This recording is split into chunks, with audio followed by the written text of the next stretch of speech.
अस्सलाम वालेकुम। Class 7 lecture number 27।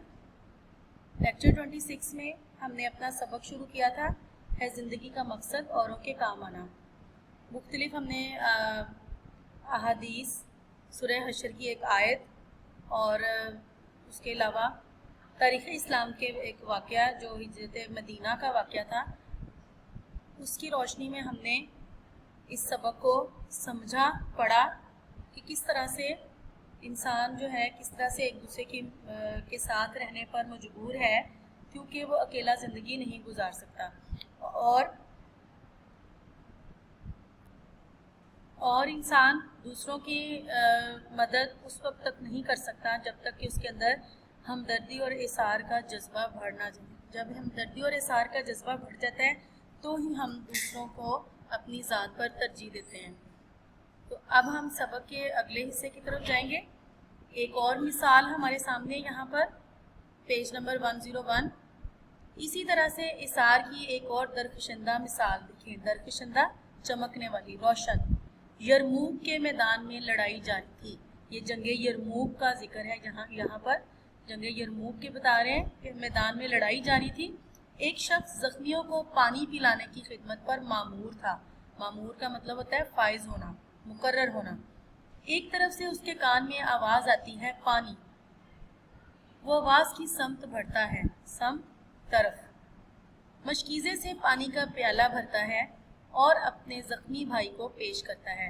मशकीज़ा क्या होता है? चमड़े का एक थैला सा बना होता है जिसमें पानी भरते हैं। चमड़े के थैले को मशकीज़ा कहा जाता है। या आप लोग साथ साथ बेटा हाईलाइटेड वर्ड्स को हाईलाइट करते जाए ऑब्जेक्टिव के लिए। यहाँ पर मशकीज़ा जो है, मशकीज़े को हाईलाइट किया गया और प्याले को भी। मशकीज़े से पानी का प्याला भरता है और अपने ज़ख्मी भाई को पेश करता है। वो पानी का प्याला पकड़ने के बिल्कुल करीब है कि एक और ज़ख्मी की आवाज़ आती है, पानी। पहला ज़ख्मी ये कहकर पानी पीने से इनकार कर देता है कि मेरे उस भाई को पानी पिलाओ। देखिए, खुद प्यास से मर रहा है लेकिन अपनी जान पर दूसरी की जान को तरजीह दे रहा है, अपनी प्यास पर दूसरे की प्यास को तरजीह दे रहा है। हम जो कि नहीं कर सकते, हम ऐसा कभी नहीं कर सकते। हम अपने घर में भी बहन भाई भी अगर हों तो कोई चीज़ जो है वो अगर अम्मी या अब्बू आपके बाज़ार से लेकर आए हैं और आपकी बजाय पहले आपके दूसरे बहन भाई को दे दी जाए तो आपको बहुत बुरा लगता है, पहले मुझे क्यों नहीं दी। चाहे वो खाने वाली चीज़ है या कोई और गिफ्ट है या कोई आपकी ज़रूरत की चीज़ है या कपड़े हैं या जूते हैं, आपके लिए सब बहन भाइयों के लिए लेकर आए हैं। तो आप हालांकि आपस में बहन भाई हैं, सगे बहन भाई हैं, लेकिन आप कभी भी पसंद नहीं करते कि अम्मी अबू जो हैं वो दूसरे बहन भाई को पहले चीज़ दे दें। आप कहेंगे पहले मुझे मिले, पहले मुझे मिले।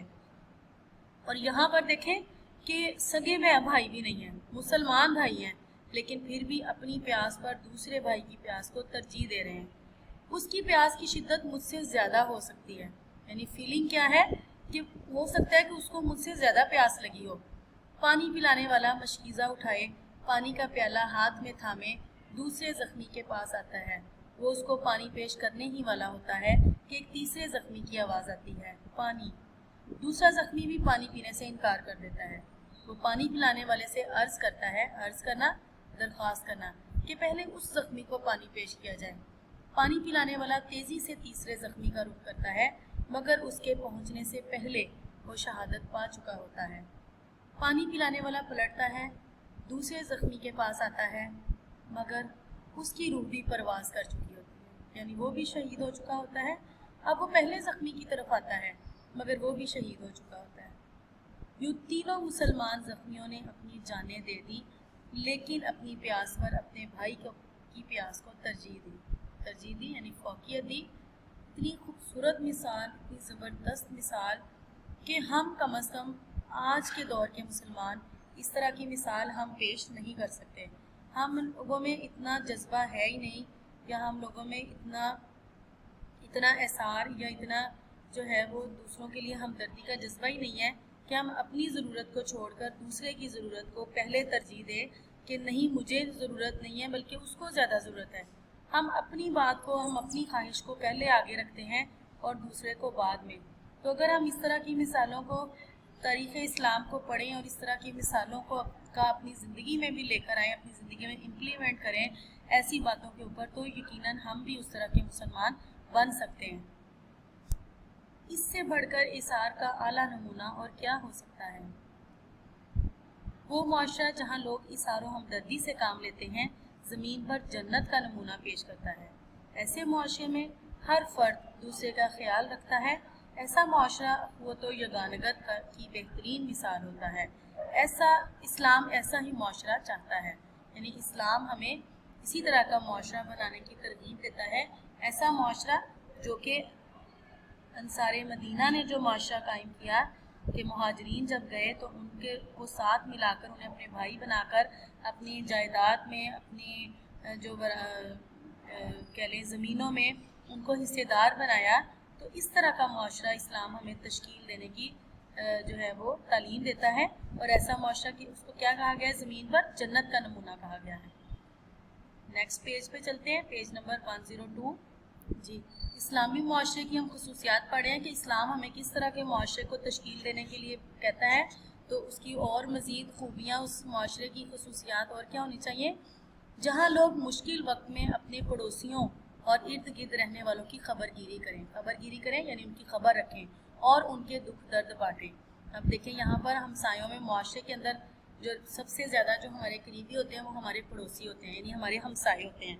और पड़ोसियों के बारे में इतने ज़्यादा अल्लाह ताला ने हकूक़ बयान कर दिए, इतने हकूक़ कि आप सल्लल्लाहु अलैहि वसल्लम ने फरमाया कि मुझे डर होने लगा कि कहीं उसे विरासत में भी पड़ोसी को हिस्सेदार ना बना दिया जाए। और पड़ोसी हमारे कितने होते हैं? हमारे 70 जो दाएँ, 70 बाएँ, 70 आगे और 70 पीछे जो घर होते हैं, जो लोग होते हैं, वो हमारे हमसायों में, पड़ोसियों में आ जाते हैं। तो देखें 70 को हम देखें तो एक पूरी सोसाइटी उसके अंदर आ जाती है, ठीक है ना। एक सोसाइटी, पूरा एक मुआशरा जो इस तरह से बन जाता है, एक पूरा जो लिविंग प्लेस है जिसमें काफ़ी सारे लोग यानी सोसाइटी में रह रहे हैं, वो सब एक दूसरे के पड़ोसी कहलाएंगे। तो सब की पूरी सोसाइटी में रहने वाले सिर्फ मोहल्ले ही नहीं बल्कि 70 घरों तक हमें जो है वो खबरगिरी रखनी चाहिए और उनके दुख दर्द बांटने चाहिए। और हमारे हालात क्या हैं कि हमें अपने मोहल्ले में मौजूद लोगों के हालात के बारे में नहीं पता होता कि किसी के घर में कोई फौतगी हो गई है, अगर हुई है तो क्यों हो गई है, उस घर के क्या हालात थे, क्या किसी घर में कोई भूखा तो नहीं सोया हुआ। इवन कि हमें ऊपर नीचे रहने वाले लोगों को भी एक दूसरे की खबर नहीं होती कि नीचे जो रह रहे हैं उन्होंने कुछ खाया है या वो भूखे हैं, या ऊपर जो रह रहे हैं उनके क्या हालात हैं। हम जो हैं वो बिल्कुल इस चीज़ से आरी हो चुके हैं। खुदगर्जी एसार की दुश्मन है, यहाँ पर ये भी बहुत इंपॉर्टेंट ऑब्जेक्टिव है, यहाँ पर इसको हाईलाइट नहीं किया। खुदगर्जी के वर्ड को आप हाईलाइट कर लें कि डैश इसार की दुश्मन है। क्या दुश्मन है? खुदगर्जी। यानी जब इंसान खुदगर्ज हो जाता है, अपनी गर्ज को तरजीह देता है, तो फिर वो इसार का दुश्मन बन जाता है, उसकी जिद हो जाता है। अपने लिए तो हैवान भी जीते हैं, यानी जानवर भी अपने लिए तो जीते हैं। इंसान बेहतरीन मखलूक है, उसकी ज़िंदगी के मकासद में इंसानियत की फलाह व बहबूद के लिए काम करना है। यानी अपने लिए तो जानवर भी जीते हैं, हैवान भी जीते हैं, है ज़िंदगी का मकसद औरों के काम आना। यानी हमें ज़िंदगी का मकसद क्या बनाना चाहिए कि दूसरों की फलाह व बहबूद के लिए काम करना चाहिए। बाज़ औक़ात किसी मुल्क को, कौम को किसी नागहानी आफत का सामना करना पड़ता है। नागहानी यानी अचानक आ जाने वाली मुसीबत। 8 अक्टूबर 2005 को पाकिस्तान ऐसी ही एक नागहानी आफत से दोचार होना पड़ा। पाकिस्तान को कब दोचार होना पड़ा, इसको हाईलाइट करें, मार्क करें एज ऑब्जेक्टिव। 8 अक्टूबर 2005 को दोचार होना, सामना करना। मुजफ्फराबाद आज़ाद कश्मीर में है जो, और पाकिस्तान के शुमाली इलाकों में आने वाले ज़लज़ले ने वो तबाही मचाई कि अल अमान व अल हफीज़। अल अमान यानी अल्लाह की अमान हो, अल्लाह अपनी अमान में रखे, और अल हफीज़ यानी अल्लाह अपनी हिफाजत में रखे। यानी इतनी तबाही हुई उस ज़लज़ले से, और उसके बाद जो भी काफ़ी ज़्यादा जो नागहानी आफत आई हैं। आजकल भी हम जिस तरह से कि एक वबाई मर्ज़ का शिकार हैं, तो ये भी एक आफत है अल्लाह ताला की तरफ से। तो ऐसी सूरत हाल में भी हमें अपने भाइयों का, मुसलमान बहन भाइयों की मदद करनी चाहिए कि जिस तरह से हम आजकल जो हैं वो कह लें कि माशरती तौर पर, हम मुआशी तौर पर मुआशी क्राइसिस का शिकार हैं, हम मुआशी हालात हमारे तंग हैं। तो उस सूरत में हम एक दूसरे की मदद करके हम इस जज्बे को परवान चढ़ा सकते हैं। पूरी कौम अपनी आफत ज़दा भाइयों यानी जो लोग आफत का शिकार हुए की इमदाद के लिए उठ खड़ी हुई। मुल्क भर से कंबलों, लिहाफों, गर्म कपड़ों और खुराक से भरे ट्रक मुतासिरा भाइयों के लिए भेजे जाने लगे। कौम यक दिल और यकजान हो गई। اسی طرح 2010 میں سیلاب نے پورے ملک میں تباہی مچا دی. کوئی صوبہ سیلاب کی تباہ کاریوں سے بچ نہیں سکا تھا. سیلاب اپنے ساتھ بہت سے لوگوں کو بہا لے گیا. ان کے گھر بار ڈھہ گئے یعنی گر گئے. مویشی پانی میں بہہ گئے. فصلیں ضائع ہو گئیں. غرض وسیع پیمانے پر نقصان ہوا. قوم نے ایک مرتبہ پھر احسار و ہمدردی کا ثبوت دیا. لوگوں نے اس سیلاب سے متاثرہ بھائیوں کی دل کھول کر امداد کی. جس سے جو بن پڑا یعنی جو ہو سکا اس نے کیا. قوم نے احسار و ہمدردی کی زرعی مثالیں پیش کی. زرعی، سنہری، چمکنے والی، روشن. ایسے مواقع قوموں کی آزمائش کرتے ہیں. خدا کا لاکھ لاکھ شکر ہے کہ ہم آزمائش کی اس گھڑی میں سرخرو ہوئے یعنی کامیاب ہوئے.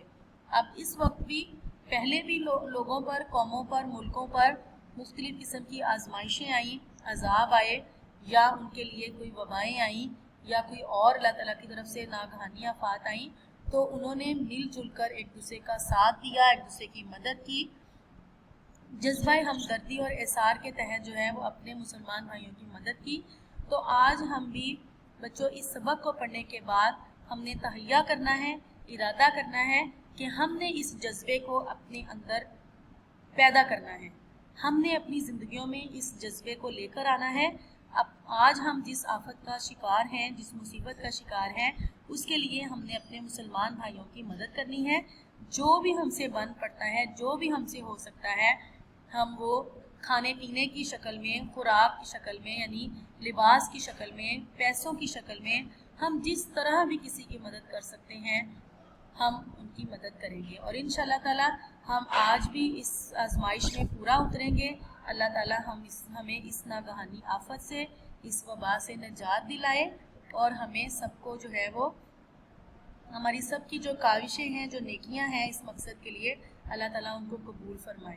آمین. یہ ہمارا آج کا سبق تھا. آج ہم نے اس کی بک ریڈنگ مکمل کر لی. اب آج آپ کی جو ڈائری ہے، ریمیننگ جو ہم نے ریڈنگ کی ہے 101 اور 102 پر، اس کی آپ نے کتاب خوانی کر کے اور اس کے سارے آبجیکٹیو کی آپ نے پریپریشن کرنی ہے. اس میں جتنی بھی ڈیٹس آئی ہیں، جگہوں کے نام آئے ہیں، جو بھی مشکل الفاظ جو ہائی لائٹ ہوئے ہیں، ان سب کو آپ ہائی لائٹ کر کے اور اس کا آپ آبجیکٹیو پریپیئر کریں گے. Lecture number 27 diary learn book reading plus objective, page number 102 101.